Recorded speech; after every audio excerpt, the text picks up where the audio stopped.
Giving you the real from A to Z surrounding the Dallas Cowboys. News, updates, rumors, transactions, takes, and more. So strap up, Cowboys Nation, and start your day off with A to Z Sports. Live with Will Steele.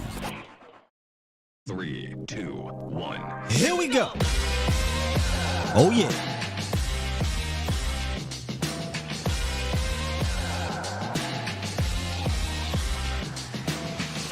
Good morning, good people. Welcome to A to Z Sports Live, presented by Boston Scientific. We stream live on YouTube. We on Facebook.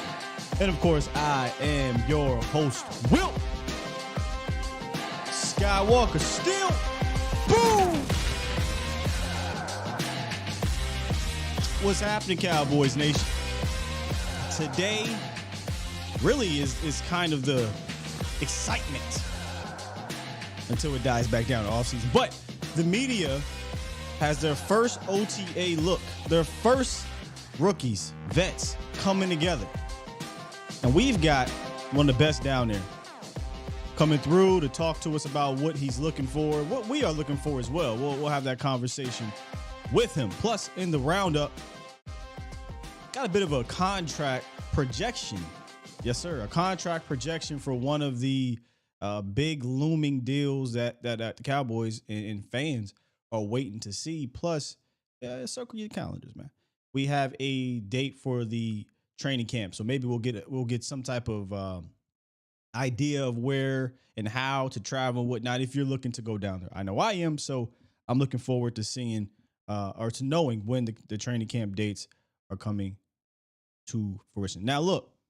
If y'all don't know by now, this is going into episode 3 of the Scientific Method with my guy, Patrick No C Walker.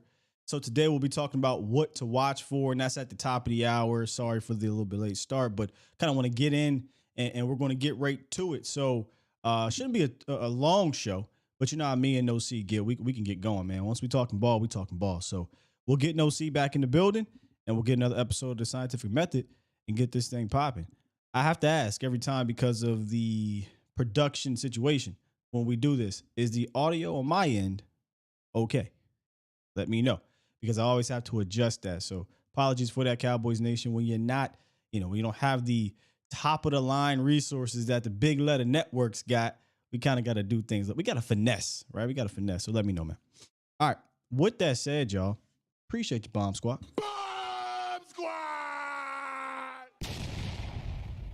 Now, you can call into the show. I have the line open, but we probably won't get to the lines until after we talk to No C. Calling line is 351-999-3787. I'll take a couple calls, and then, like I said, man, we should be able to get in and get out, have a nice, smooth show. I'm more so excited about seeing and hearing what's going on down there in OTA. So, as soon as the show's over and they get to practicing, I'm right back in my phone, and I'm refreshing every tweet, every video, whatever it is, man. And, we're going to make it happen. Appreciate your time. All right, let's get right into it, man, because, again, he's coming through here in the next 10 minutes. All right. It's time! It's time! It's time! It's time! It's time! It's time! It is time for...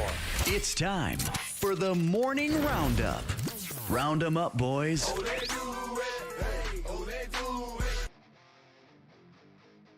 Hey, yo. So we did State of the Unit cornerbacks earlier in the week, and we talked about Trayvon Diggs' contract. Now, I missed this potential contract projection from PFF, by the way, but they said, well, in fact, I'll save it. I'll save what they haven't projected as. Let's start off with, if the Cowboys decide to do the hardball thing and do the Dez Bryant tag and the D-Law tag and the Dak Prescott that whole tag situation, right? Where they look to tag 2 of those dudes twice. This is what a franchise tag amount could look like. Around $20 million for 2024. We talked about that the other day.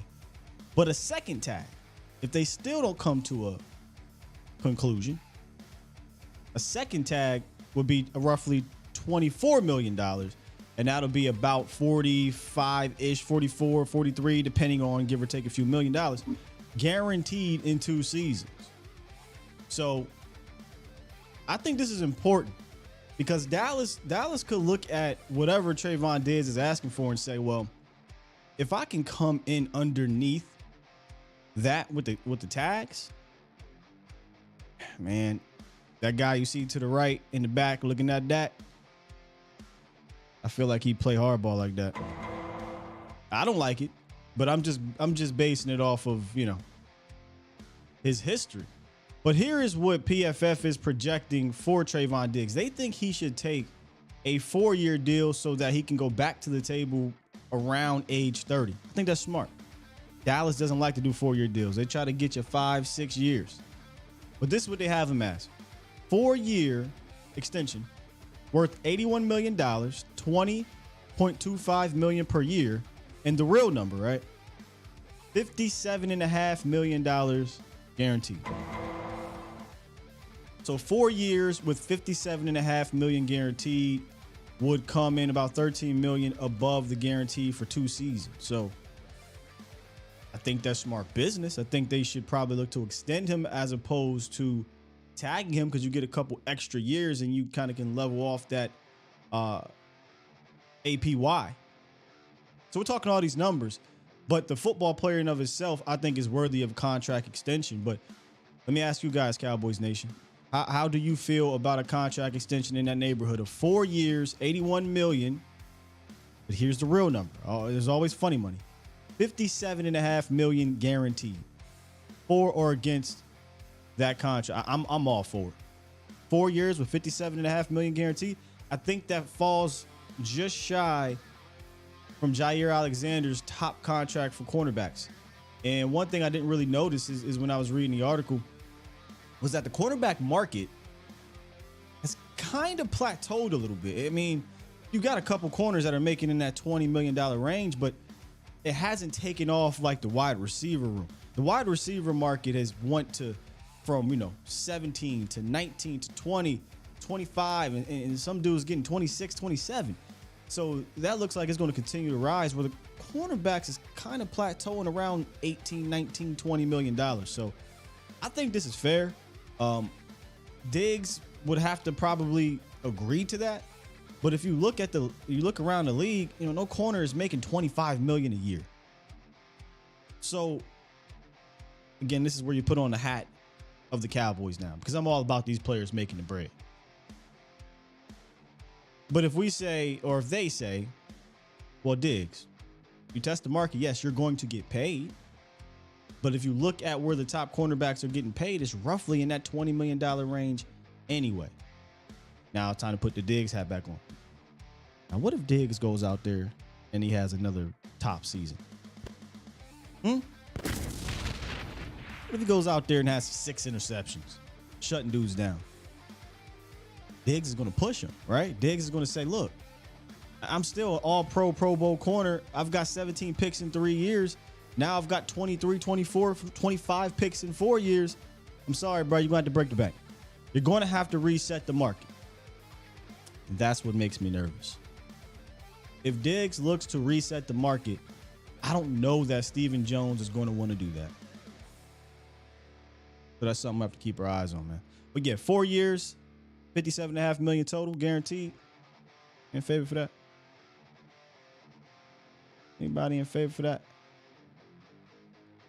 Glenn says he's for it. Lee says sign it. Wayne Rice says do it. And of course, Toxic Danny Savage, tag and trade. Lance says for it. Catherine's for it. We them boys pay the man. It's not a bad contract, Grant. Not at all. Sign me up, says Marvin. That is very true, Tom. It's only going to go up. That's the issue. That is the issue that you have if you wait and he continues to perform at the high level that he's been doing. I don't think it's going to go down. I don't think it's going to plateau for him. It's going to go up. So the Cowboys need to get to it. Got some key offseason updates or dates that the Cowboys and fans should be looking forward to. And obviously the first one is this week, right? OTAs, May 23rd to the 25th. Then you got next week, second week of OTAs. Then June 6th to the 8th, you got mandatory minicamp practices. And then training camp is expected to begin July 24th to the 28th, through the 28th, that week. So circle your calendars, because I know I will, because I'm trying to get out there and check out not only the players, and we'll get to the other part in a second here, but just everything about the team, because it's fresh, it's new, you got a lot of moving parts, and training camp is always exciting, man. And I always like to meet up with you guys when I can, whether it's down in Dallas or it's out there in Oxnard. But ladies and gentlemen, it is that time, Cowboys Nation. It is that time for the scientific method with Patrick No C Walker and your boy Skywalker Still. So look, take out your pens, take out your notepads, get ready to write it down, because we are fitting to get some science.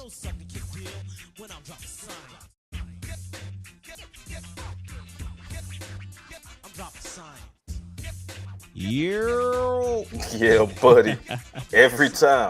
Every time that thing gets me turned up. Every time. You know how we do, big dog. Yeah, how we do. How you feeling, man? How you feeling? Oh man, I'm blessed. You know, no complaints. Yeah, just getting ready for the mental health podcast that we're debuting on Memorial Day. So, ladies and gentlemen, if you are not up on that information, also means you're not following me on Twitter. And what's that all about? What are you doing?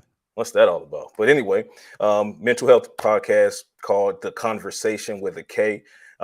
Everybody's welcome to tap into it. Obviously, all the topics that we're talking about are going to transcend race and gender, but it's primarily aimed towards the struggles of a man, and particularly men of color. So all of these taboos and stigmas we got to break through. So check it out. Download Patreon, search for The Conversation with a K, or if you're on your laptop, desktop, just go to patreon.com/The Conversation with a K. Check me out. Hopefully a lot of good resources to possibly save some lives out there. So yeah. What's the scientific word for you're reading my mind? We on the same wavelength. We're on the same wavelength. Because it's telepathy. Telepathy. Yeah. I'm sitting here about to open up with that podcast that I'm excited to check out. I hit you up personally about it, man. And I told you about the whole move down here, but I promise you, ladies and gentlemen, this is some heroic stuff that Pat is doing, and I don't say this lightly, because we all suffer in silence, and you just got to find a way to push through it, because everybody has to push, and I think Pat's conversation podcast is going to help a lot of people out there. So appreciate that, Pat. Yeah, no, man. I appreciate everybody who's going to join in, and whether you subscribe or don't subscribe, whether you use me as a testimony to help yourself and the resources that I'm going to provide on the conversation, or you seek help somewhere else, whatever you choose to do, just don't stay silent. Don't suffer in silence. Man up, right? Man up. That's the actual definition of man up to me. It doesn't mean, try to push through the pain. It means being man enough to identify when you need help to get through the pain, so that you can be a better person for yourself and your family and the community. So man up, man up. Wow. Preach it.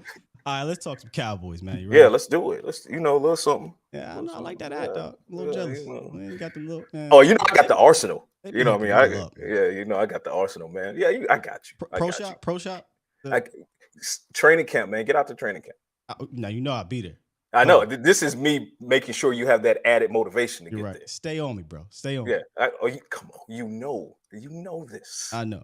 I know who else is going to be staying on some people down there in Dallas, and that's those coaches, big dog. Oh, yeah. Look, I'm going to say this right now, because I'm excited to talk about the players, and we'll get to that in a second. But every year the roster turns over, and we really don't think about the coaching part of it. And Dallas had, I don't know, I don't study the rest of the league, but it seemed like they might have had some of the most turnover from a coaching standpoint for a staff that didn't change the head coach. You don't normally see that, right? Agreed. So out is George Edwards, Joe Philbin, obviously Kellen Moore, Schottenheimer gets brought in, Mike Solari. You get some reassignments in that coaching staff. Skip Pete is gone. Skip Pete's gone. Massive. It's just a lot of turnover down there. Is that something that is underrated as an observation for the beginning of these the media open practice sessions? I think Yeah, the answer is yes. Obviously, when the coaching changes were happening at the top end of the offseason before there were any free agency transactions, re-signings, and then eventually the draft. Obviously, the main topic was Kellen Moore. They part ways with Kellen Moore. They have all this change and all this shakeup behind Mike McCarthy. They're able to retain Dan Quinn, which was the headline coaching piece. Is Yeah. the fact that they were able to keep Dan Quinn.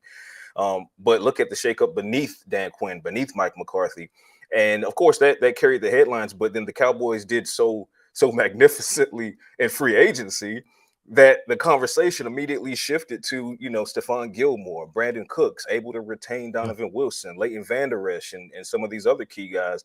So as we walk into OTAs, that's the focus in the conversation is these players and the draft picks and how are they going to fit and how are they going to look in their first round with veterans, because they got a little bit of an acclimation period with their rookie mini camp, but here come the big boys. Mm-hmm. Right? So how's Mozzie Smith? And for those that don't know, the collective bargaining agreement does not allow any type of actual contact. So OTAs is more so going to be another part of the offensive and defensive installs, things that you should be looking for, that we'll be looking for, that I'll be looking for.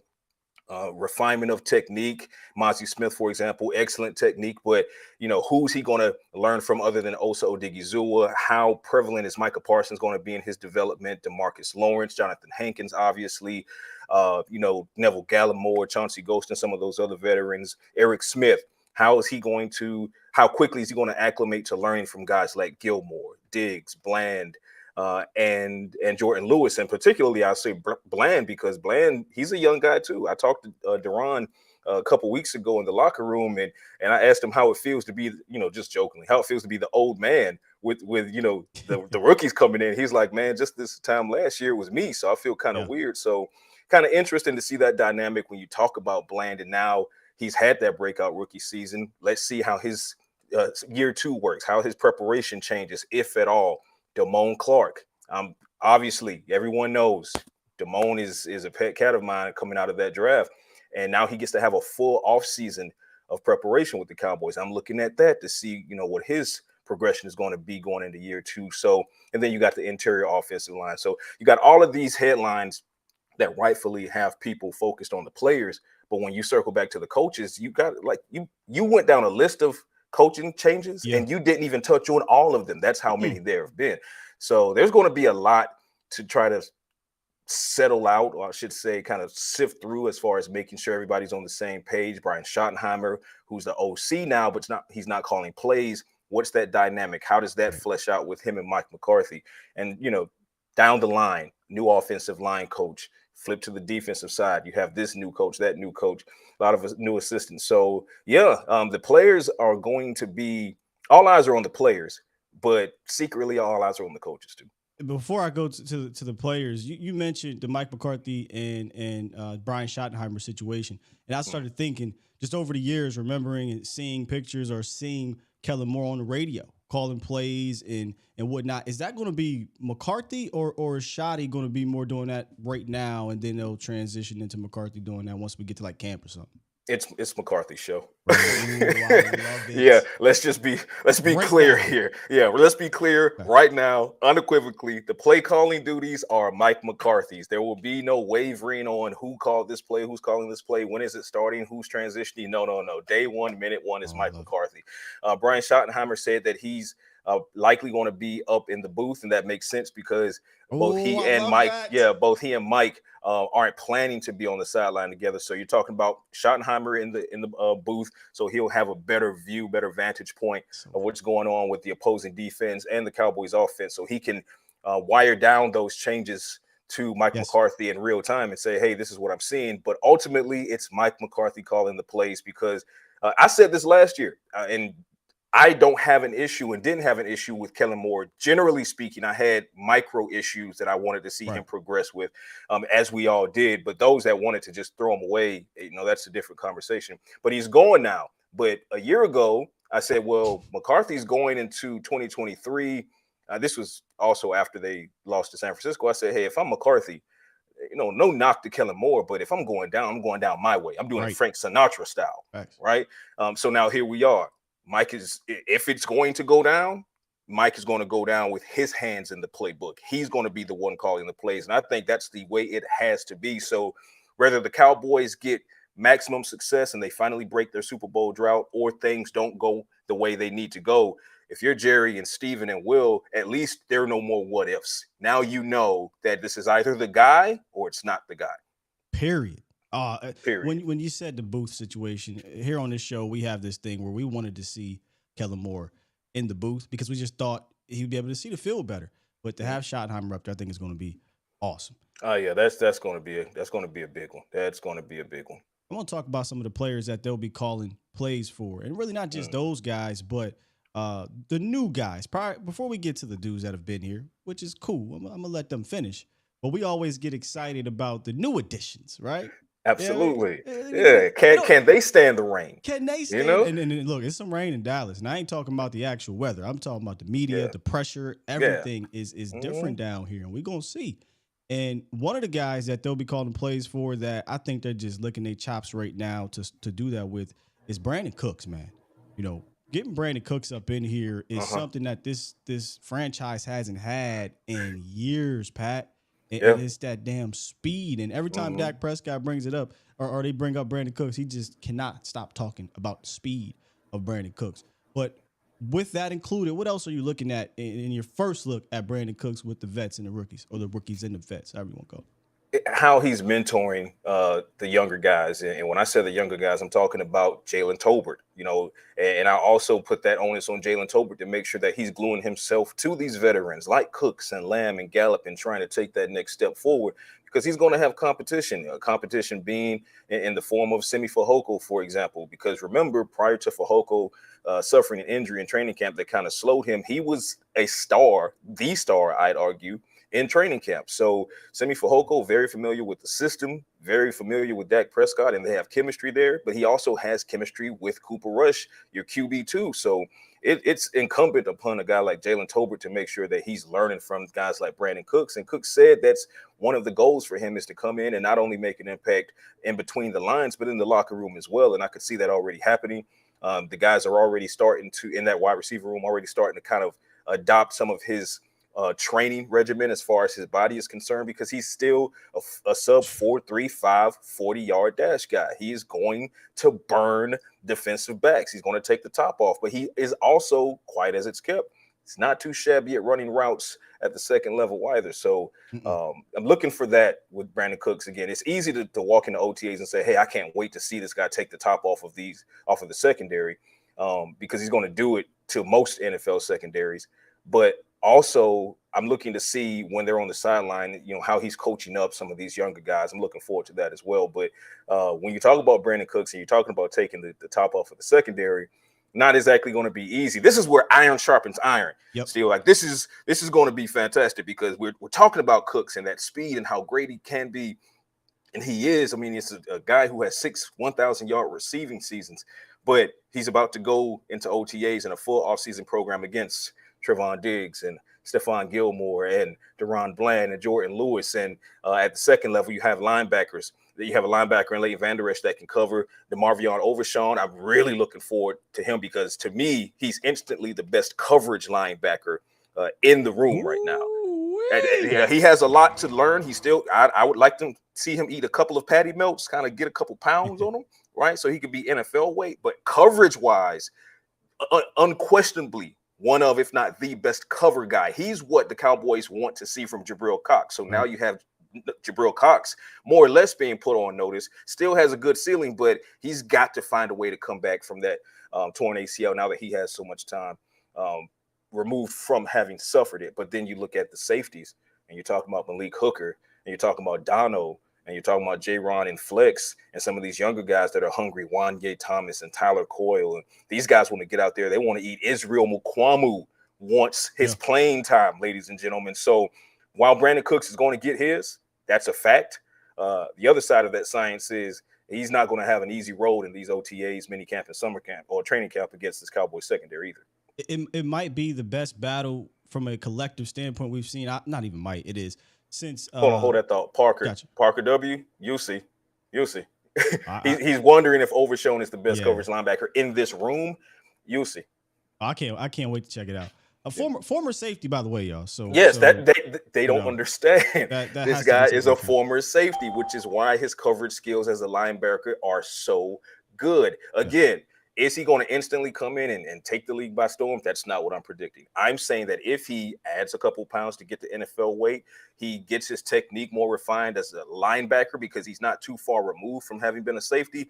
He can be an impact guy, your third guy behind Damone Clark and Leighton Vander Esch. But as far as pure coverage is concerned, as a linebacker, he's got it in spades. You'll see. To stay on the sidebar real quick, and this isn't one of those situations where it's okay, he was doing some safety things, or he might have played a year, or he was a safety in high school for 2 seasons and went to no. He was an all-American safety in high school, and then he came into Texas and was a safety for a couple seasons, then moved down to linebacker. So it's fair, even if you do have doubts, which my doubts come. I want to see it in the league.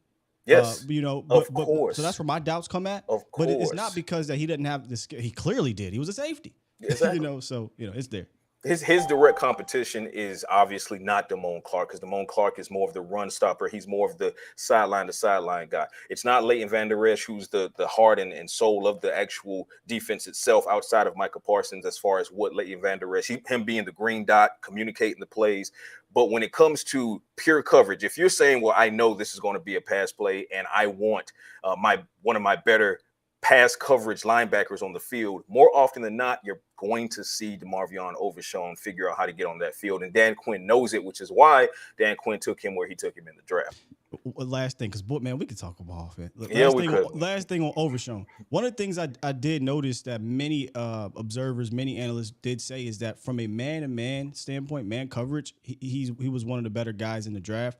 But where I will give LVE the biggest nod is in zone. I thought LVE was fantastic last year. I often came on here and said, even when I had issues at times with him, I said, one thing I will not complain about is that the dude is always where he needs to be from a zone standpoint in coverage. So, and that's what people also need to understand, that there are levels to this coverage thing. So Overshown, when I say he's the best coverage, arguably the best coverage linebacker in the room at the moment, we're talking man coverage. Yeah. Okay. The better zone coverage is LVE, and LVE takes way too many hits from Cowboys Nation as far as they want to see more stats on this or that. If you watch the film, matter of fact, we ain't even got to go to the film. Look at what happened as far as the Cowboys defense taking a step back in the absence of Leighton Vander Esch last December, and that will tell you all you need to know about not only what he does on the field, but how he leads that locker room as well. I've ate my fair share of crow from LVE. After about the first 6 games, LVE is a whole dude and has always been a whole dude. His only knock was injury, and he's shown that he can stay on the field because even the time missed last year was minimal. It could have been minimized that much more, but they were being precautionary with that neck stinger or that shoulder stinger because the playoffs were coming up. So that is the main issue with LVE is injury. And again, another sidetrack. It's not even just the fact that it's injury to miss time, but when LVE has played injured, he didn't look good. So it's all about, can he stay healthy? Hey, Des said don't play hurt. Players will learn sooner or later. Don't play hurt. It's admirable, it's honorable, it's noble. But it doesn't do you any favors. It often doesn't do the team any favors. And ultimately, you would like to believe the fans and the media are going to appreciate it. But unless you get out there and have a great day, they're not going to appreciate it. And you're just going to set yourself back. So if you're hurt, get healthy and then come back. Ezekiel Elliott learned that from the 2021 season. He learned that from the 2021 season. So, yeah.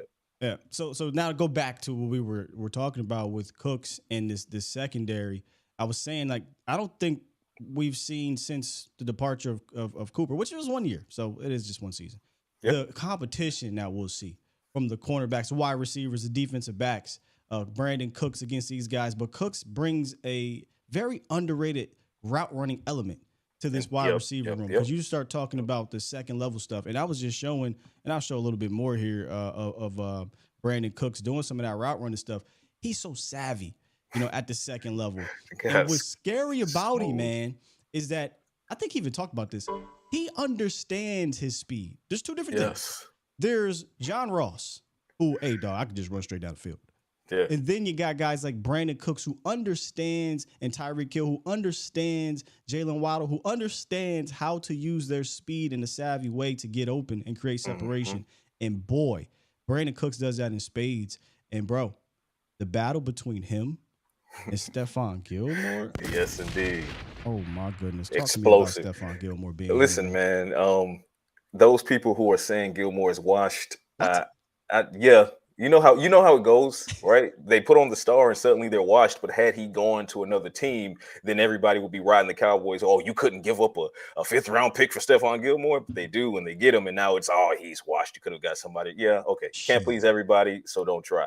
At the end of the day, Stephon Gilmore is not only not washed, he's dry cleaned. He's crisp. He's ready to get on the field. He's ready to go. Former NFL Defensive Player of the Year, not far removed from that season.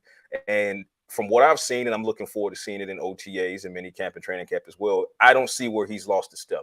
Now, you put Stephon Gilmore, take him out of a situation where, number one, he had a great season with the Colts. I don't know what people are looking at. He had a great season on a Colts defense that's not nearly as loaded as far as surrounding talent as the Cowboys are. So coming from a situation where a lot of the onus was on him to produce, he was the veteran, he was the former NFL Defensive Player of the Year, multi-time Pro Bowler, All-Pro, et cetera, et cetera.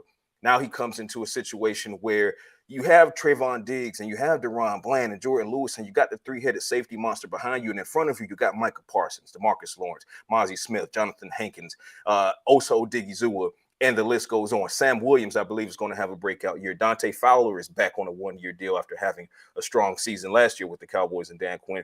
All of this surrounding talent only allows Gilmore the opportunity to excel that much more. So, like I said, not only do I not see signs of him being washed, it looks dry clean to me. He's walking into a situation where he's going to benefit greatly. And now that makes that battle between him and Brandon Cooks that much more intriguing. But I'll say this, because I know we got to close up in a second. Let's touch really quickly on the offensive side of the ball. Yeah. The battle at left guard / swing tackle. There's that to be again. That's going to be very interesting, because so you have Awesome Richards, rookie 5th round pick. He has flexibility. He played a lot of tackle, but he played some guard with North Carolina as well. Kept his quarterback not even relatively clean, but very freaking clean at the tackle position. But he can slide inside. You have a competition between him, and people are forgetting about the signing of Chuma Edoga. They're very high on Edoga. So it's kind of like, for left guard, you're talking about Richards versus Edoga versus Farniok, who's primarily a center, but they're looking to get some flex work out at left guard as well. But then at tackle as well, Richards is going to get some play there, but that puts him up against Matt Waletzko. And, it's going to be interesting to see who wins out at left guard, because whomever wins out at left guard behind Tyler Smith, if they are good enough, then it makes the conversation that much more challenging as far as, well, are they good enough that we can have Tyler Smith at left tackle and then have Tyron Smith as swing tackle, which kind of leads me to say anybody talking about putting Tyron Smith, as much as I love the guy, first ballot Hall of Famer, Terrence Steele is a better right tackle. Let me pull out the microscope and slide the offensive line under there real quick, because I want to dive a little bit deeper into this situation. Steele is still recovering. He's still rehabbing, right? He is. So yeah, he's still recovering. He technically won't be out there. So we'll see a unique offensive line today, correct? That is correct. Terrence Steele, he's on track. No word yet on if he's going to start training camp on PUP. My money on the table, I think he does start training camp on the PUP list. Physically unable to perform just buys him more time. I think he's on the field come week 1, barring any setbacks. But that means, like you said, until he's on the field, Cowboys are going to try a lot of different variations on that front five. They're going to try a lot of different variations. So, yeah, you're going to see reports coming out of OTAs and minicamp that, Tyron Smith is taking some snaps at right tackle. Don't panic. He's taking some snaps there because there's an opportunity to do so. Terrence Steele's not there. Matt Waletzko, he's back from suffering the shoulder subluxation last year that he finally went and had surgery for. He's going to get a lot of reps there as well. So you're going to hear and see reports coming out from me as well, telling you, well, this was the lineup for this particular play. And it might be Tyler Smith, Chuma Edoga, Tyler Biadasz, Zach Martin, Tyron Smith. But then you'll see Tyler Smith slide to left guard, Matt Waletzko go to left tackle, Tyler Biadasz will take a seat for Matt Farniok to come in, and then they'll go from there. So you're going to see a lot of different uh, setups, I should say, for lack of a better way to put it. But that's because now is the time to figure out who can play where, and that's what the Cowboys are hell bent on figuring out. And that was kind of my follow up with it was going to be, well, what can we gauge from all of this? And it sounds like essentially just experimentation. Yeah, and experimentation as they're doing the install. This is when you really start to try to figure out. This is the beginning of trying to figure out who has a better eye for this position versus that position. And I see a lot of you guys asking about Josh Ball, and it's no secret that I'm pretty low on Josh Ball as a tackle. Cowboys, I don't know that they are or are not, but I'll say this. They're looking to move him in to take some snaps at left guard. But if they're looking to move him in, that means that he's not impressing at left tackle. He didn't impress me in training camp last year at left tackle, didn't impress me in preseason at left tackle. So when you hear me talk about these competitions, the reason I'm not necessarily mentioning Josh Ball is because there are levels to this competition. And I don't feel that it's a Josh Ball versus Richards versus Edoga. I don't see that as being the situation. I think Josh Ball, if anything, is competing with a guy like Matt Farniok, who's primarily a center who could take snaps at left guard versus a straight up guy who might have a real shot at playing left guard. So yeah, Josh Ball is still on the team as we speak, and he has a lot of refinement still left to do. But looking at guys like Edoga and looking at guys like Richards and hell, even Farniok, I see more potential in those guys than I do Josh Ball. Real quick, can I quickly get your thoughts on Michael Gallup? He came out and said that, he's feeling more springy, right? My knee was sore after the season. He got it cleaned up a little bit, but he said he's feeling much better mentally and he's feeling more springy. What are you looking for when you hear the term springy out there? Because I think you'll be able to see something, even without the pads. Listen, if Michael Gallup has his boing back, boing, yeah, boing. If he has his spring back, then opposing defenses are in some really big trouble. Now you saw flashes of prime Gallup last year, a time or two, but he didn't really hit his stride consistently as far as being able to dominate like you saw in recent seasons past, like the 1,000-yard season he had when Amari Cooper and CeeDee Lamb were both kind of flanking him, and he was in prime form pre-injury. He said, and I reported it, I spoke to him personally about it at several points last year, before he came back from the injury, after he came back from the injury, and the biggest thing with Michael Gallup was always the mental. It was always the mental. He was afraid to overplay himself. Like he was afraid to, if I cut this route too hard, is this going to be it for me? And he was honest and transparent in admitting this. Yeah, he was like, sometimes I wonder if when I'm going up to high point this ball, which is a huge part of his game, when he's in midair thinking about coming down wrong. So when you play the game like that, one or two things are going to happen. Either you're actually going to re-injure yourself, or you're simply just not going to be the guy that you were. Now, coming into this new offseason, he's had more time to kind of marinate on it, get in the backyard with Prescott and some of these other receivers, and he's feeling like himself now. Yeah. So I believe that he's past the mental part, and I've said it before, and I'll say it again, and I'll continue to say it because I believe we're all going to see it play out in real time.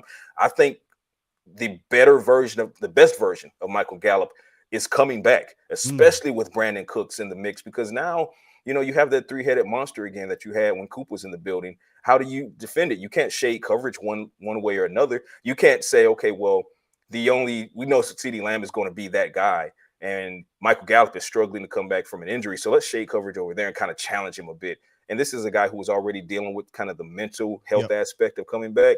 Now he's feeling great. CeeDee Lamb is the definitive wide receiver one. Brandon Cooks is in the mix. You got tight ends. You add Schoonmaker to a tight end room that has Jake Ferguson and Peyton Hendershot as playmakers. Where do you go? If you're a defensive secondary, who are you covering? And that just all goes to Michael Gallup having the opportunities. And now, like he said, he feels better. I believe he does. He's walking around the building with that Michael Gallup grin, that ear to ear that we all love so much. I think one of the easiest things to see from a physical standpoint that he struggled with, that I'm hoping to see him get back from a springy standpoint, is the snaps out of his breaks. and his routes, you saw him kind of thinking too much there, and he's never Exactly. going to be a separating type of. He's not going to get a bunch of separation. No, That's that's not not his what he game. does. But Physical, high yes, point. There you go. yes, but when he had that confidence snapping, and I was showing some 2021 highlights. I promise y'all, go look at him coming out of his routes in 2021 and go watch him last year, prior to the injury, by the way, obviously. And then go watch him last year, and you can kind of see it wasn't the same snap. It wasn't. And he looked defeated a couple of times, and it was just him getting in his own head. So I feel like he's out of his own head, and he'll be doing well. And I'll close out on this because I see a lot of people asking. Tony Pollard is doing well. He's on track to return. He has at least a solid shot of not starting training camp on the PUP list. We'll see how deliberate the Cowboys want to be and cautious with his injury now that he's RB1. But he's walking around the building. He's fine. He's moving around in preliminary OTAs, which started on Tuesday. He's not medically cleared at all, so you're not going to see him on 7-on-7s, 9-on-9s, 11-on-11s. He's going to be doing a lot of sideline work with Britt Brown and the training staff. But looks good. He's not walking with a limp, not walking with a boot or anything like that. Can't be doing too poorly. Got the whole leg tatted, so he's fine. He's on track. He's on track. All right, man. Hey, Pat, you got to tell these people, if y'all not hip to the scientific method, you truly are going to be missing out throughout the season. This is extremely unique, I think, in the community, so y'all need to continue to come through and get that good old science. Just come get the science. And as we say all the time, science does not care about your feelings. So when you're listening to the scientific method, please, please, please tell your feelings to log out of the chat so we can talk some real football.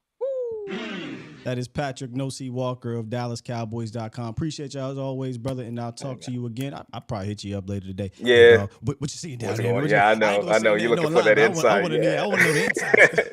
I got you. Holler at me, brother. Love you as always. All right, fam. Love you too, man. Peace. That is the scientific method, ladies and gentlemen.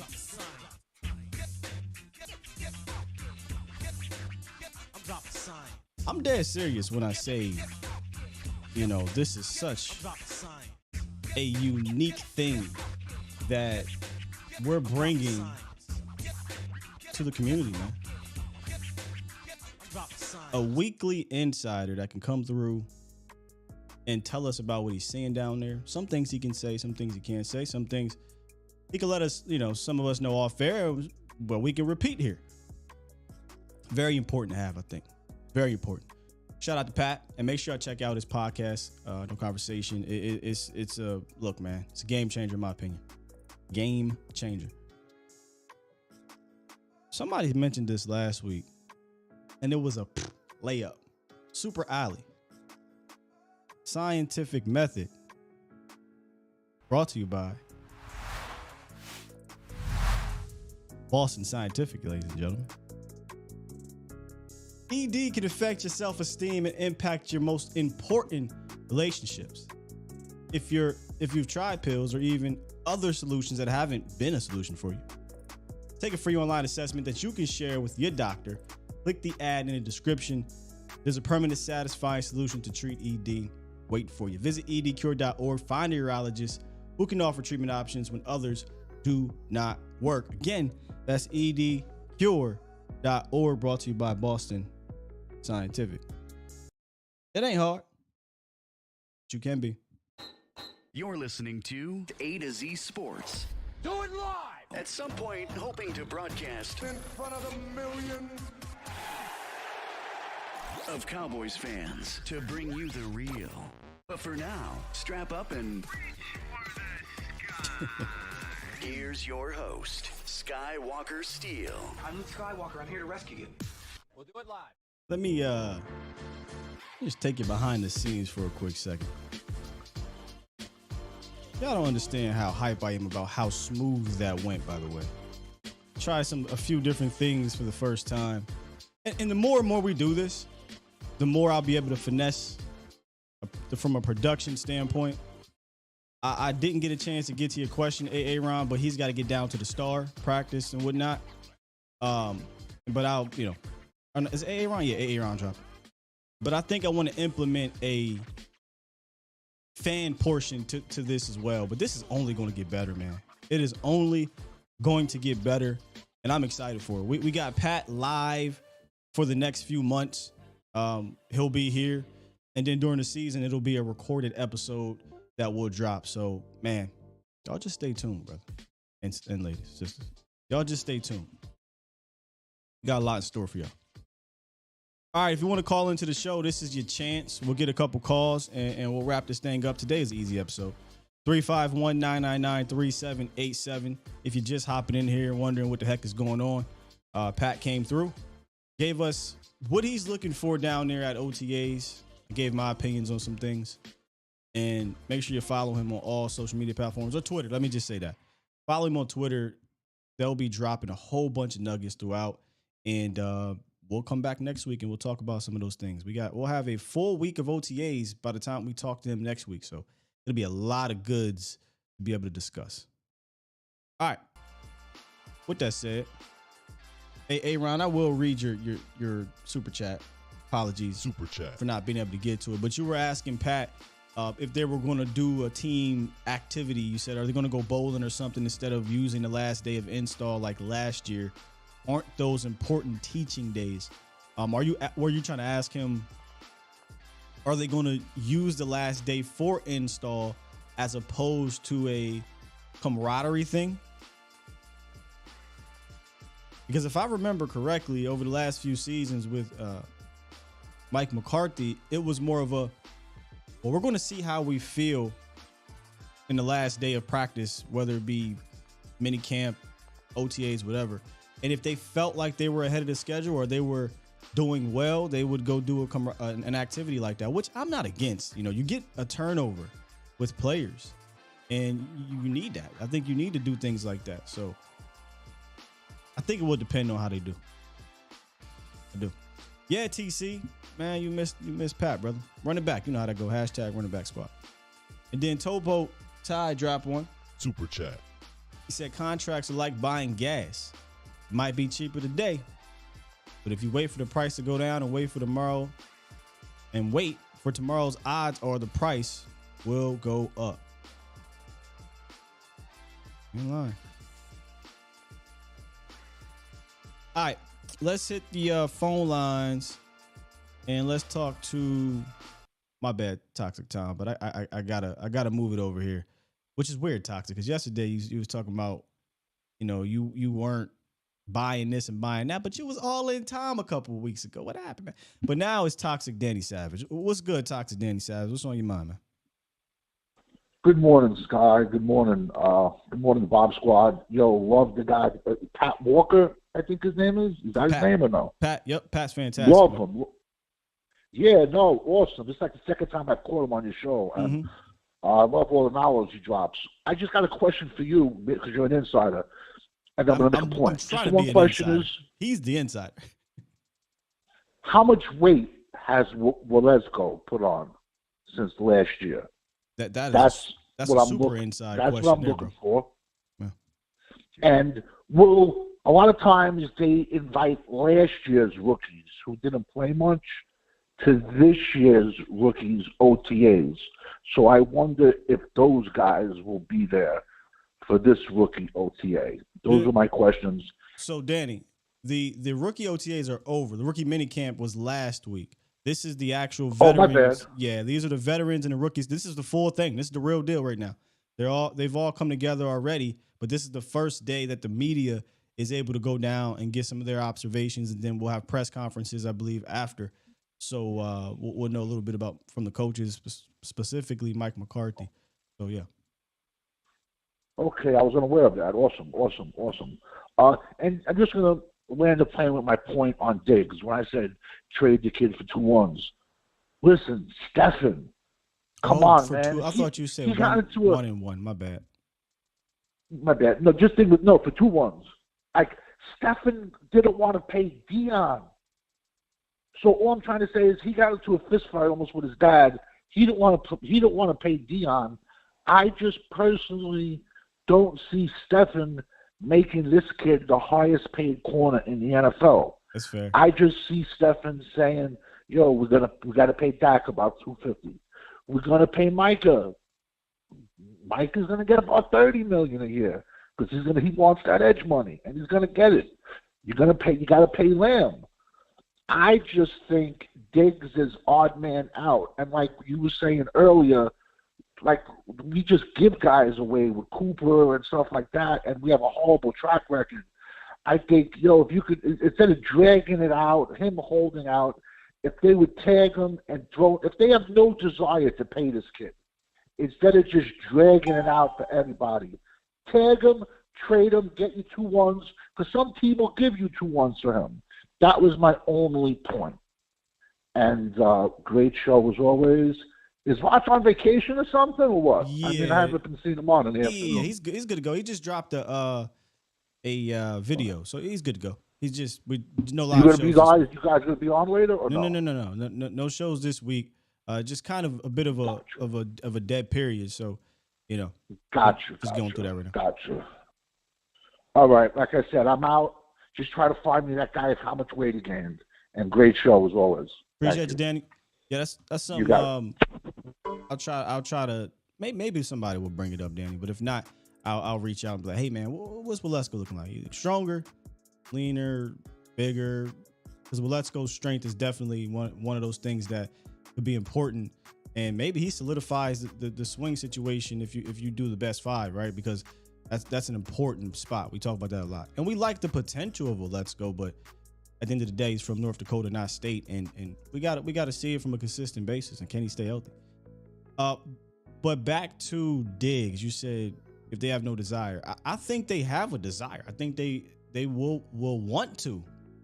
It's just the money, and that guy named Stephen Jones, or you call him Stephen Jones. Will he want to do it? That's the 64.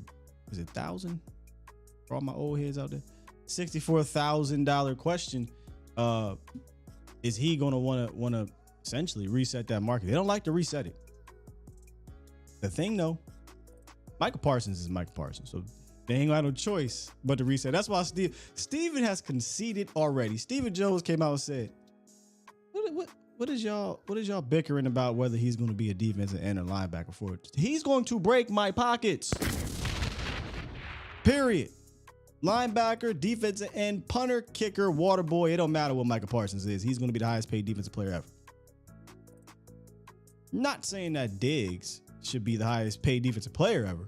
But if Diggs comes out and he has another all-pro or Pro Bowl or a really damn good season, he'd just be like, you know what? Yeah, man, I'm going to trade him. That's goofy. Lock him down. And here's the thing, though, Danny. Yeah, man, tagging sucks. But if you tag him twice, you still get 2 more seasons out of him.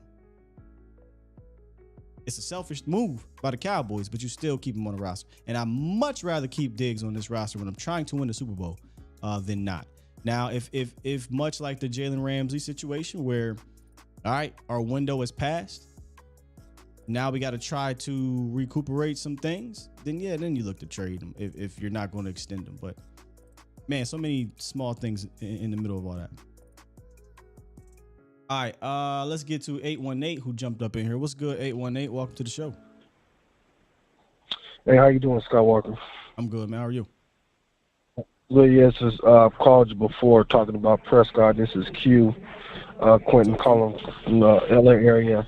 My thing about the last caller, I'm 51 years old, so if you want to bring up the Deion Sanders situation, what people fail to realize is that Stephen Jones had already diagrammed a way to re-sign all those players that we lost signing Deion Sanders. Okay, so I would have rather back then have re-signed Alvin Harper, Russell Maryland, Robert Jones. See, so you have to be financially responsible, okay?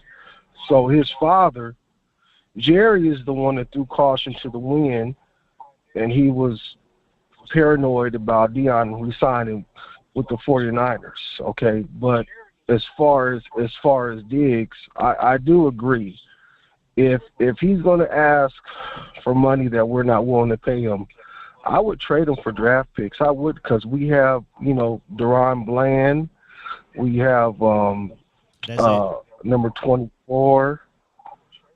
We have corners. We have young corners coming up. So, yes, Diggs is a great talent. but I'm not going to be financially irresponsible to resign Stephon Diggs. I'm not. I mean, yeah, So Trayvon. Go ahead. Sorry. what is financially irresponsible meaning if Trayvon Diggs is a 3-time Pro Bowler, 2-time All-Pro? Wouldn't it be irresponsible not to sign your All-Pro guy? Okay, well, it'll be irresponsible if him and his agent are asking for something that's going to affect the Cowboys re-signing other players. I'm sure Stephen Jones already has a figure in his Mel, head. are you in here? So, if they're going to go above that, listen, I'm a Dallas Cowboy fan. I'm not in love with any player. I'll trade any player for the better of the organization. That's just me. Okay, that's the problem with some fans. They fall in love with players. You don't fall in love with the player. You love the organization. That's why Bill Belichick, you see how fast he was to trade away his star players and accumulate draft capital? Yeah. I totally agree with that. Yeah, he usually trades away guys that are aging and on the way down. Trayvon Diggs is still you could argue he's not even hit his peak yet. So again, I ask you, your answer to financial responsibility is not being able to sign other guys. Is that what you said? Well, yeah, not being. Listen, I'm not going to listen. I think they gave up too much for back in the day for Deion Sanders. The contract they gave him. Okay, based on what they received, we won 1 Super Bowl with Deion. So just imagine if they could have re-signed all those core players instead of Deion Sanders. So you have to look at the big picture. That's the problem. You guys see, you have that issue. You fall in love with the players. Sir. You're in love with Dak Prescott. You can't fall in love with the player. Sir, slow down. I can give it. Look, man. I respect these people off the field, and so I don't want to say this disrespectfully because things can go viral. Okay. I can care less if these players are moved on from, as long as it's helping the team, if they replace them, if the team gets better for it, whatever. Where everybody, I think, has an issue with moving on from a player is if you're worse because of it. And when you say that it's about the betterment of the team, I can't get behind moving on from all-pro players, in their prime or heading towards their prime like a Trayvon Diggs because money. If that's the case, sir, why the hell would you sign anyone? Why would you? Because it's going to affect the money. It's always going to affect you signing, quote unquote. I'm going to use quotes here because technically you can move money. There is no excuse not to sign who you want to sign and bring back. So that's really just you guys taking the bait from Stephen Jones. But and the league has proven that. The league has proven you can sign players, you can move money around, you can operate in a window with expensive contracts. But yeah, I think the betterment of the team is to keep players like Diggs, not trade them because money. Okay, so I have just one last question. So you're saying Trayvon Diggs, he's an all-pro player, perennial Pro Bowl player, right? Yes, sir. Okay. So in the 49er playoff loss, did he make any game-changing plays? No, he missed the tackle, yes or no? And he missed the interception. Yeah. Yes, he missed the interception in a playoff game to where they needed him to make a play. Okay. He did not come through. Right. So I don't need players that don't come through in the most important moment. Gotcha. So let me ask you this, because I didn't realize. So I thought this was all about money. You're essentially out on Trayvon Diggs.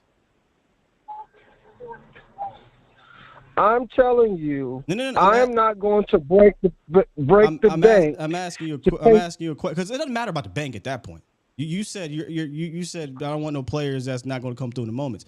So if that game, because you said, go ahead. Yeah, if that game soured you, is it that game or is it just in general with Trayvon Diggs? It's basically a combination. If you're not going to make a play when I need you to make a play, I'm not going to pay you what you're asking me for. Okay. So Michael Now, Parsons. if you're going to make a play where Gotcha. I need you to, Gotcha. then So, yes, so Michael I'll pay Parsons. you. So Michael Parsons, did he make the game-changing sack play in the game? Man, to be honest with you, if Michael Parsons, like I said before, I am about the organization. I'm about the organization. I would trade Michael Parsons. Oh, I would shit. trade him. Yeah, all right, man. All right, gotcha, I would brother. trade him. Gotcha. Hey, man, fantastic call. I know you love players. Appreciate you I know calling you in. do. Yeah. Nah, Yep. it's not about loving players, man. I just like. I mean, Yeah, we you would do. call You it guys love Michael Parsons. I mean, well, I am a bias towards Michael, but dog, we're talking about the best player one of the best players in the National Football League. I mean, Okay, let me ask you a question. real quick.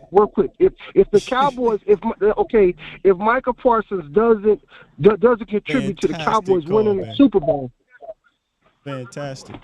Yeah, man. I mean, look, winning the Super Bowl. look, Cowboys ain't won a Super Bowl in 30 years. Any good player that's come through, they probably should have just traded right after their good year, according to you. Let me ask you a question. Real quick. Would you trade Michael Parsons to whatever team has the number one pick in the draft to draft Caleb Williams if Dak Prescott does not lead you to a Super Bowl victory this year? I'm yes or not no? trading Michael Parsons for nothing right now. What are you talking about? For the number one pick in the draft to draft Caleb Williams. Man, I got a If quarterback Dak and I Prescott got me a does top not- defensive player. What the hell I need to trade him for a first-round pick that we hope is the number one overall pick that will hit like some of these others, or he could flame out like other dudes. Like, no, I'm not trading Michael Parsons for the first overall pick, man. I'm not doing it. He's the best. No. He's Are you arguably one of the listening to the top. question? Listen, he's arguably one of the top 3 players in the National Football League, not in college. I get that. But the question is, if we do not win a Super Bowl with Dak Prescott this year, and Dak Prescott fails in the most critical moments, and they want Michael Parsons for the number one pick in the draft to draft Caleb Williams, you wouldn't do it, yes or no? No. I would all day long. All right, brother. All day long. Yeah, hey, that's what makes the beauty of sports. That's what makes the beauty of shows like this and other shows is that, you can have your opinion and I disagree with it, but you stand on it and I appreciate that, man. All right. Take care. All right, big dog. Woo-wee. Oh, brother, this guy stinks! If there was a Hall of Fame for one of the worst calls in the history of this show, which has been 4 years going on. Skywalker show at first. A to Z Dallas. That takes the cake. I have never, in all of my 23 years, and that's from a movie, I'm not really 23, heard such a horrible, excuse my French, please take the kids out the room, horse shit of a call in my life. And out of respect for the caller, because I didn't want to be yelling back and forth, I let him get his opinions out. You're not here anymore, so I'm going to talk about what about that terrible ass, almost cussed again. He about checked every single box of horse shit opinions there. I'm not ever playing a player. I'm going to trade Micah Parsons. I'm going to trade Trayvon Diggs. I'm going to trade Dak Prescott. The dog, then just get a new team. How about just hop to every team that wins the Super Bowl so you ain't got to worry about, going through the process with your current one. I mean, good Lord. I might need a, what do you call them people? A screener. Hey, man, what you finna talk about? Hey, man, I'm finna talk about trade Micah Parsons, Dak Prescott, and Trayvon Diggs. Huh? Why? Man, because they gonna cost money. Let me poll this real quick. For those that have been watching this show for years, where would you rank that as one of the worst calls of all time? Where? I mean, there was quite literally nothing in there valuable. My dude just kept digging the hole. I kept waiting for like something on the other side so I can be like, oh, that's fair, But there was nothing. Fam, I was even going to allow you to do your Dak Prescott thing. Right? Dak Prescott, if he doesn't get it done, we got to look to move on. But you compounded your stupidity with saying we're going to move on by trading Micah Parsons. What are you talking about?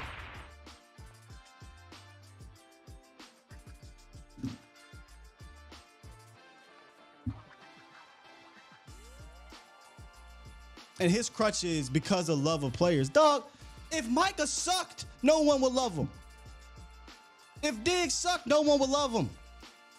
He is one of the top 3 players in the National Football League. I'm going to trade him for a quarterback that I have no idea what he's going to be in this league. You, sir, are a certified football idiot.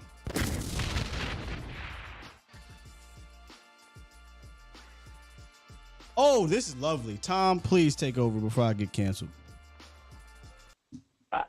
Sky, it's moments like that I realize and just remember. I remember the Water Boy where Lawrence Taylor goes, "Remember, kids, don't do crack." That is all I heard from that. That is just the DARE program was an absolute failure. Wow. First off, I don't think people understand the salary cap because y'all need to get it out of your head. Nothing about the National Football League, Tom. His narrative of trying to save money, it's not like a budget like you're doing income and outflows of your basic budget. It's not like that. So the fact that we have fans that legitimately are fearful that we can't afford these people, it's a lie. It's a flat-out freaking lie. Y'all need to stop hearing the bell. I'm probably going to be interrupting you a lot here because this is just ridiculous. Go ahead. Did we not just sit here and watch a team in L.A. quite literally run up the bag, ran that thing all the way up, and win the Super Bowl? Yes. Okay, I digress. Keep going. Oh, and, the Buccaneers did it as well, and the Chiefs have been doing it for the longest time. I hate to be a baseball analogy, but if you're going to win the World Series, you need to spend money. You need to. Bro.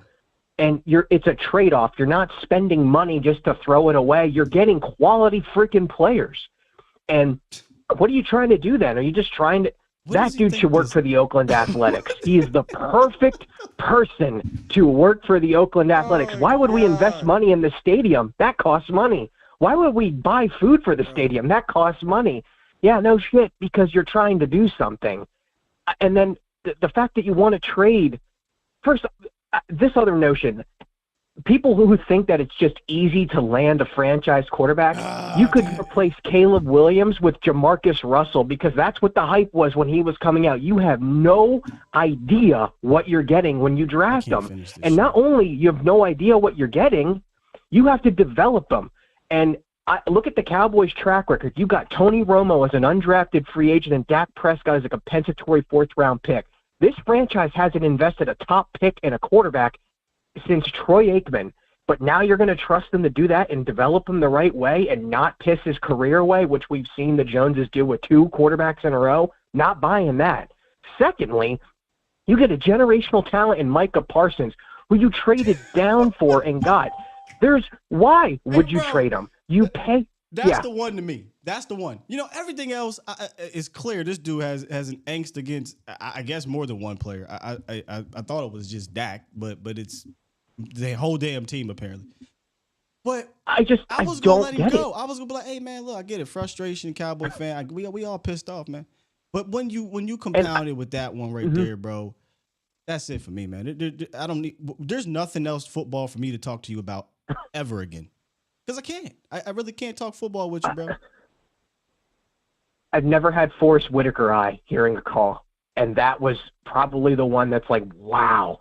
And the fact that I think Vach said it, if a team is willing to offer you the 1st overall pick and multiple picks to get one of your players, it's because he's a good fucking player. Like, why do you think a team wants him? Because they're willing to pay him because they want to win football games. And you just want to give him away? Just – I don't even know what to say other than I think that the Joneses have got this fan base some of these fans so conditioned and they are so hell-bent on the cap and they're so afraid that now they're making these types of moves. I've said in the past for multiple content creators, I think there needs to be a 101 class just to show it. Break it down Barney style. Hey, this is why you can pay these people. This is how the cap works. You need to stop buying this bullshit that we can't afford these people because we can, and get better as a fan. But other than that, Sky, I'm glad there's a 4-day or 3-day weekend for you coming up so you can decompress and wash that dumbness off of you, because that was, wow, I haven't had a drink in 3 years, and damn, that made me tempted for a minute. That was bad. That was bad. And lastly, yeah, I think the toxic needs to go off Danny now, because that dude makes me and Danny look like choir boys. So other than that, Danny, wake up with violence. The only thing the caller should have said was we need to bring back Ryan Nall. You have a good day, Sky. Of course. You always got to get the Ryan Nall in there. Appreciate the toxic tone, man. Man, I didn't had a damn relapse with this guy. I was doing so good, not with the angry Sky thing. Even during the call, I'm like, boy, you saying a lot of dumb shit, but I'm gonna just, hey, that's your opinion. The Micah Parsons thing just set me off because I don't even got the energy no more. My apologies, Cowboys Nation. I just have never, ever heard something so...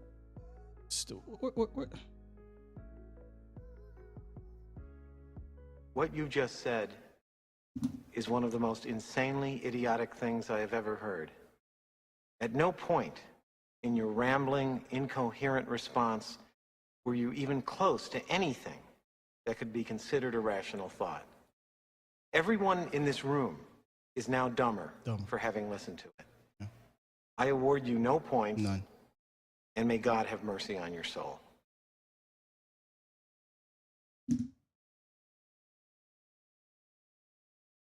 One more, man. I just can't believe it. 832, bro. What's good, man?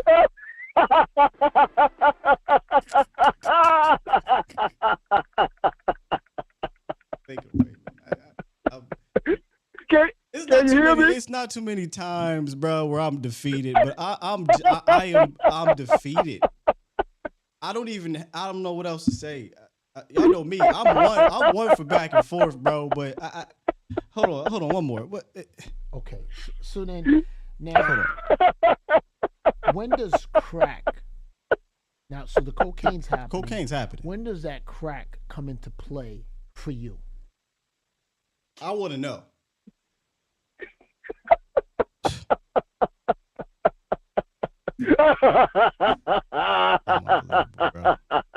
Unbelievable. Bro, you got my man just literally laughing. I can't breathe. Hold on. I'm sorry. Bro, at least you brought some laugh to the show, man. Thank you, Q. Your football opinion is terrible. You may be a wonderful human being, but your football opinion is idiotic. This is us. The caller is us. Laughing at you. Wait, I'm sorry, Scott. I'm sorry, man. I'm sorry. Get me. I can't breathe. I can't breathe. We gonna come back and check on this caller.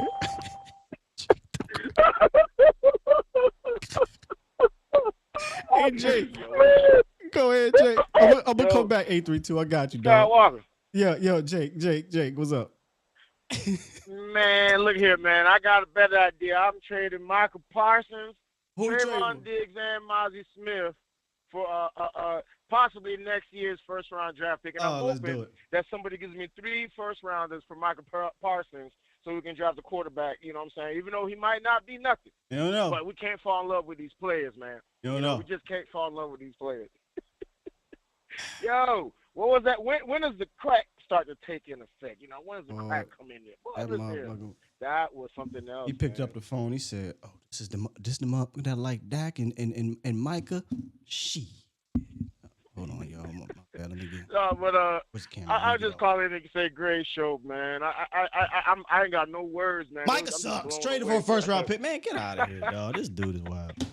Oh man, he was probably an Eagle fan trolling though, if anything, man. That's all it was.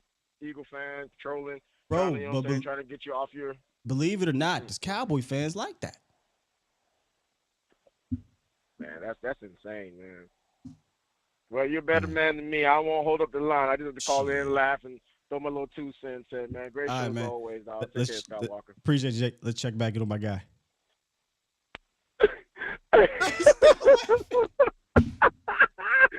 No, I'm ready, man. I'm ready. I'm sorry. No, do not apologize. Man, I done heard some stuff. First. Hey, great show. And that's why you the professional, Sky. Hey, I don't know what I'd have done. I am not. I try. Look, I lost all my professionalism at the end of that, but I wanted to be respectful and not yell and scream at him on the phone. So Yes, sir. I understand. I'm trying, man. But yeah.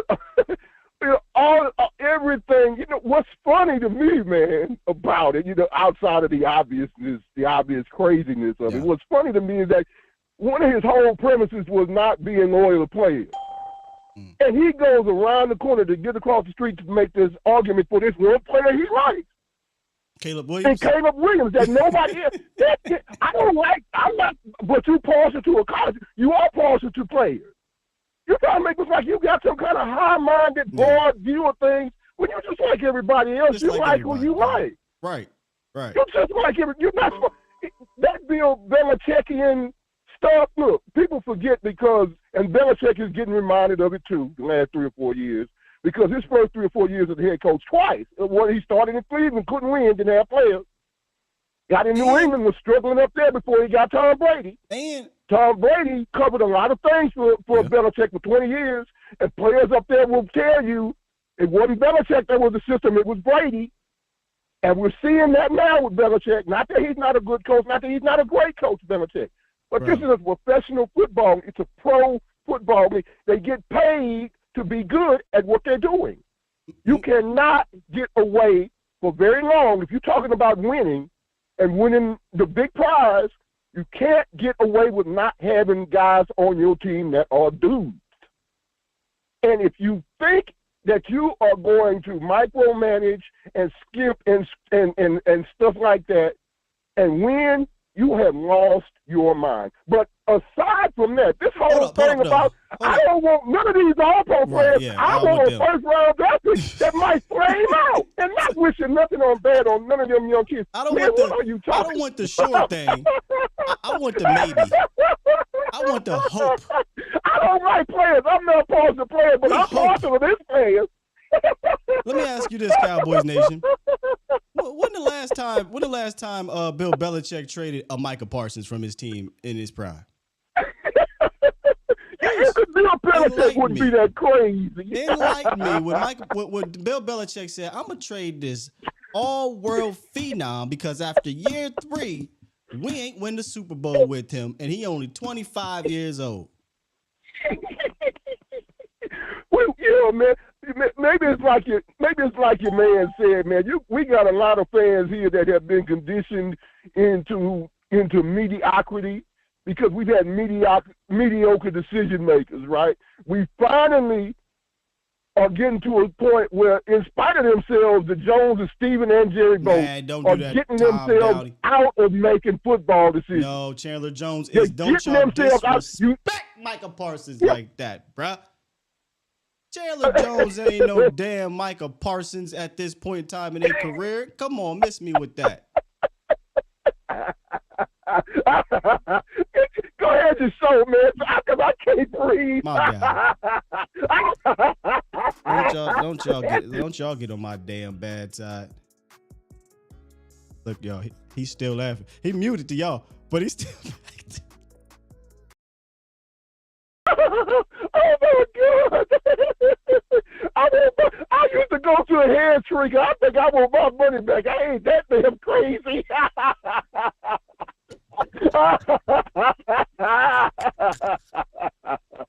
Oh my God! You know what? I'm gonna say this minute ago. You know what? I've always kind of wondered about a couple of things. I kind of hope there is a God, because that's somebody that needs some forgiveness. Facts. Appreciate you, big dog. Oh man, I probably lost about 100 subscribers. A bunch of, Let me get you up out of here. I done muted so many other people. Look, man, I'm gonna have to take his laugh, and I'm about to. That's gonna be a sound drop, man. That's gonna be a sound drop. I get it, man. All y'all called in here. I wasn't supposed to do all these damn calls, but boy, did the show take a turn. I am 6081, boy. I was ready to press that button the minute he said that. Excuse me, what, sir? You said you'd trade Michael Parsons? Oh, all right. That's it, man. That's it. Like, I agree with the caller, though. Like, don't get on your high horse like you don't love or like a player or whatever. Dog, we all like players that are good, number one. Again, if the Diggses of the worlds and the Micahs of the worlds weren't good players, we'd be sitting there treating them like Josh Ball. Get him up out of here. I'm not naive to that fact. And I can remove my personal biases to Micah, and just talk football. Let's be honest. If he wasn't a good football player, not even good, because that's the issue. We're not talking about a good football player. You could argue he's the best in the league, man. Like, people have those conversations. If you end up attaining a young man that's the best in the league, and you ready to go after year 3, like you ready to trade him, or you want to, and to me, that's fair weather finish. All right, man.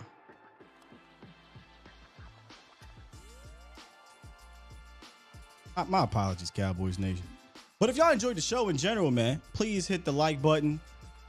I got y'all tomorrow. I know we got lots of people on the line, but my apologies, man. I call in tomorrow, right? And we'll pick back up. Tomorrow will be Fan Friday. I promise y'all, I'll just open the lines. We'll do a kind of a freestyle Fan Friday. Maybe I'll drop some mailbags, but we can call in and you guys can talk about whatever you want. But I don't want this show to go a whole extra hour. We just getting on one of the worst calls in the history of sports entertainment.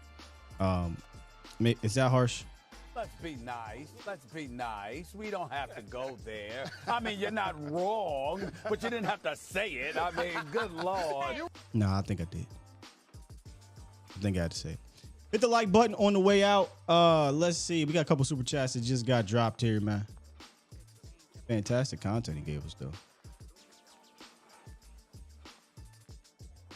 This is where if we was on Vacha's show, I'd be behind the scenes losing my damn. I already lost my mind on air, but Vacha might say, y'all think Sky not? No, he's serious. Never pull out Shaq, and you can see it. Look, I'm so flabbergasted. I done read the whole thing. Shaq, the Vikings fan, dropped one and said, "So I'm guessing that guy not platinum." Absolutely not. And then Dwayne Brown dropped one and said, and just drop $5. This is important. Appreciate you, Dwayne. 100% he's not. That mother is copper. That was worse than what's my man Martez. And look, Martez cool now. He done said, "Hey, look, dog, hey, CD Lamb, and he doing his thing." Appreciate you, Chris. Hate to end it like that, but I can't get past it, and I feel like the rest of the show is just going to be about that, And we had a fantastic one. If you missed it, run it back. We had Pat come through, talk about what he's looking for down there at OTAs as he's heading out to the Star as we speak. To check it out, follow on Twitter, whether it's Pat or all the fantastic insiders down there at Dallas, the Cowboys at the Star. They will be dropping nuggets all day today, and I think important ones, man. One of the ones I'm looking forward to is what's happening with the offensive line. What's going on with that situation, the experimentation, all that good stuff. No, sir, no Cowboys Fan 95, no volume. We'll be back next week. But Mo will be on later tonight. A to Z Sports Primetime. Make sure y'all come through. Sally said he dropped. Well, let me refresh this. Boom, boom.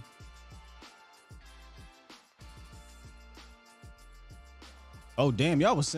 I see. The problem is I looked at Tobo thinking that was Tobo's original one. There was actually 3 other ones that came through. Okay, Sully dropped one. Super chat. He had too much salt in his potato. In his potato salad. Willie, too much salty potato. Where is it at? Where my drop at? That's enough damn salt there, Willie.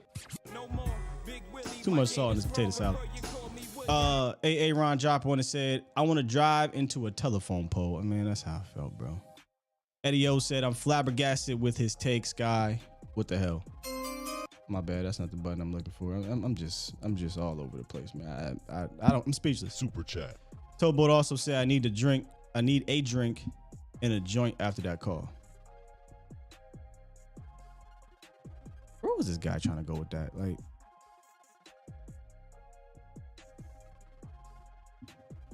that'll do it for today's show, Cowboys Nation, man. It was fun after we roasted him. During it was frustrating, but appreciate y'all for rocking with me. Come back through tomorrow. We may be live. Let me go here and see because we, we're doing this on the fly here.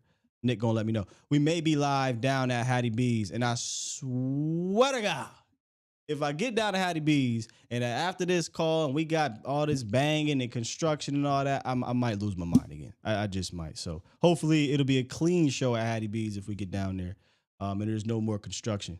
And we have a good one. So make sure y'all come through tomorrow. It'll be a fire show as always, man. With that said, I'm going to hit this button.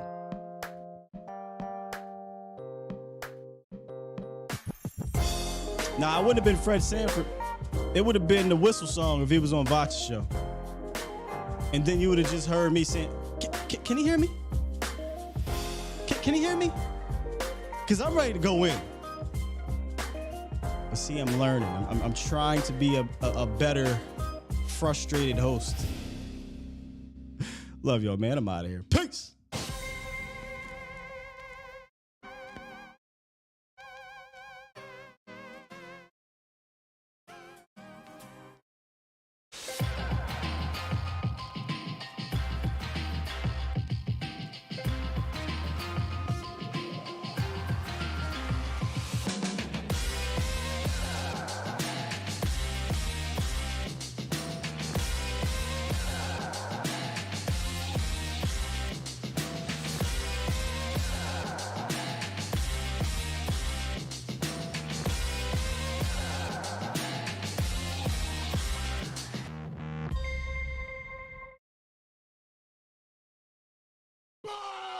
Squad!